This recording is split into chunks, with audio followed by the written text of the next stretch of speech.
스탠리 큐브릭 감독이 들려준 클래식 명곡에 대해 알아보자. 1.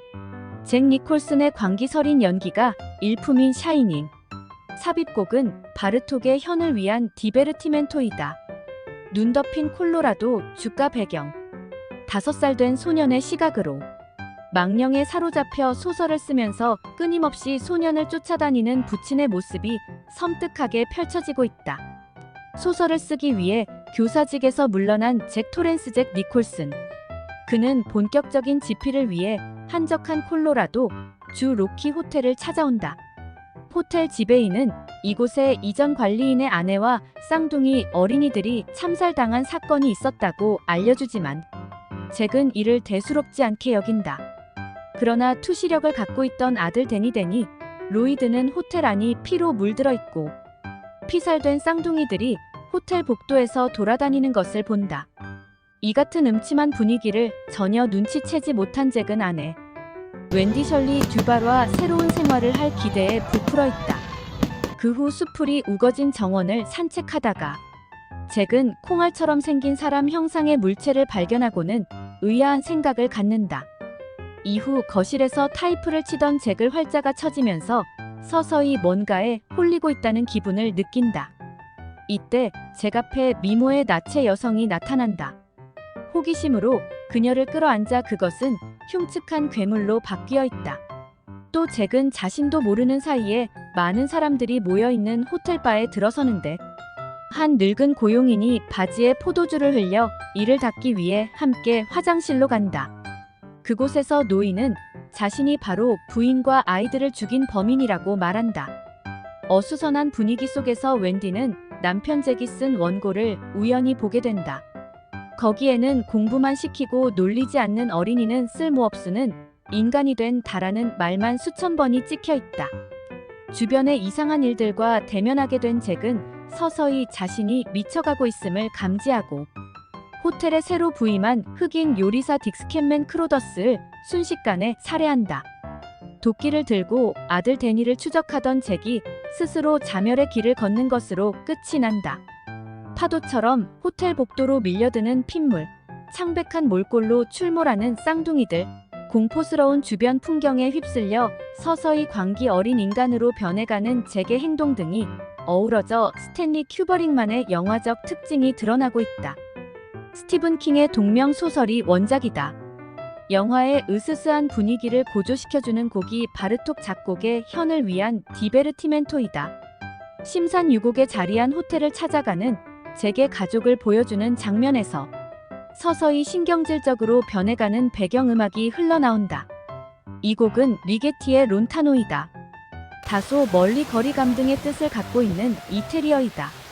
현악 연주자들이 각자 연주를 시작해 전체적으로 불협화음을 들려주고 있다. 폭설 때문에 겨울철이면 잠시 휴업을 하는 호텔로 휴식 겸 소설 창작을 위해 찾아온 잭. 점차 정신분열증이 드러나 가족들에게 도끼를 휘두르는 엽기적 만행을 자행할 것이라는 전주곡으로 론타노가 매우 효과적인 배경 음향 역할을 해내고 있다. 아트모르 페르를 만든 지 6년 후인 1967년 작곡했다는 론타노는 파리 생샤펠 대성당 천장에 설치된 스테인글라스에서 투과되는 햇빛, 16세기 독일 화가 알브레이트 알트로르퍼의 알렉산더의 전투에서 묘사된 어두운 구름 사이를 뚫고 비치는 빛 등을 보고 감흥을 받아 작곡했다는 창작 일화를 갖고 있다. 이처럼 리게티는 성당 장식물과 명화에서 목격한 신비스런 빛의 조화를 구현시키기 위해 곡을 만들었다고. 그렇지만 큐브릭은 보이지 않는 악령에 휘말려서 사리 판단을 하지 못하고 광란의 행각을 벌이는 주인공의 행태를 직설적으로 보여주는 리듬으로 선택해 기대 이상의 효과를 거두었다. 바르톡의 현을 위한 디베르티멘토 작곡 일화를 알아보자. 1938년 나치 독일에 의해 조국 오스트리아가 합병당하자 바르톡은 착잡한 심정에 빠진다. 그의 재능을 아꼈던 스위스 출신 지휘자 폴 자허는 그를 스위스로 초대해 산장에 머무르게 하면서 상황이 호전될 때까지 편의를 제공한다. 이를 고맙게 여긴 바르톡은 자허에게 현을 위한 디베르티멘토라는 곡을 헌사한다. 협주곡 풍으로 스위스의 민속적 특성이 담겨 있는 이 곡은 1940년 6월 지휘자 자허가 스스로 지휘봉을 잡고 초연했다. 사색을 요구하는 공상과학 영화가 스페이스 오디세이이다. 인류에게 문명을 가르쳐준 검은 돌기둥. 이 사물의 정체를 밝혀내기 위해 디스커버리호는 목성을 향해 머나먼 우주 여정에 나선다. 평온하던 디스커버리호는 컴퓨터 할이 반란을 일으키면서 승무원 폴은 우주선 밖으로 던져지고 보우만도 모선 밖으로 끌려가지만 간신히 할을 제압한다. 보우만은 목성 궤도에서 문제의 검은 기둥을 발견하지만 우주 급류에 휘말린다. 지구로 귀환하면서 신비한 시간의 흐름을 경험하게 된 보우만은 임종을 맡고 있는 자신을 목격하게 된다. 칠흑 같은 어둠 속이 한동안 지속되는 오프닝 장면. 태초가 탄생하는 신비스러움을 연상시켜주는 강렬한 인상을 남겨준다. 이 장면에서 웅장하게 울려 퍼지는 배경음악이 리게티의 아트모스페르. 이 곡은 라스트 무렵 우주가 폭발하는 장면을 보여주는 구부녀 장면에서도 장대하게 삽입돼 SF와 철학이 조우하는 상징성을 보여주고 있다는 평가를 받는다. 드라큘라의 탄생지 헝가리 트란실바니아. 태생의 작곡가 리게티가 1961년 작곡한 아트모스페르는 대기라는 의미이다. 유대인으로 가족이 아우슈비츠에서 몰살당하는 경험을 했던 그는 오스트리아, 독일, 스웨덴 등을 오가면서 음악 활동을 펼쳐 20세기 가장 뛰어난 현대 음악가 중 한 명으로 거론되고 있다.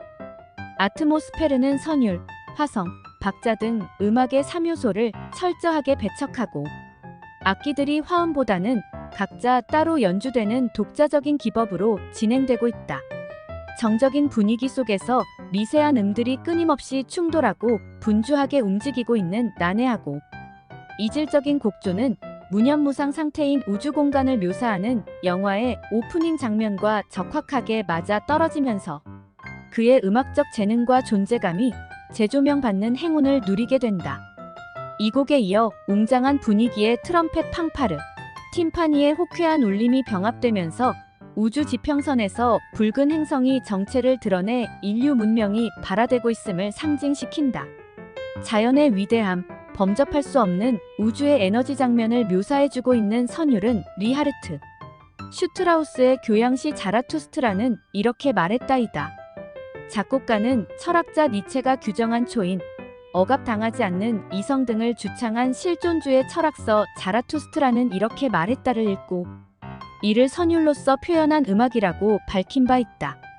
흥겨움을 더해주고 있는 왈츠 풍 가락으로 전 세계 음악 애호가들로부터 환대를 받고 있는 요한 스트라우스의 푸른 다뉴브는 초현실주의 스타일의 실내 장치로 꾸며진 우주선 내부와 태평스런 우주 항해를 하고 있는 승무원들의 전경을 보여주는 장면의 배경곡으로 들려오고 있다.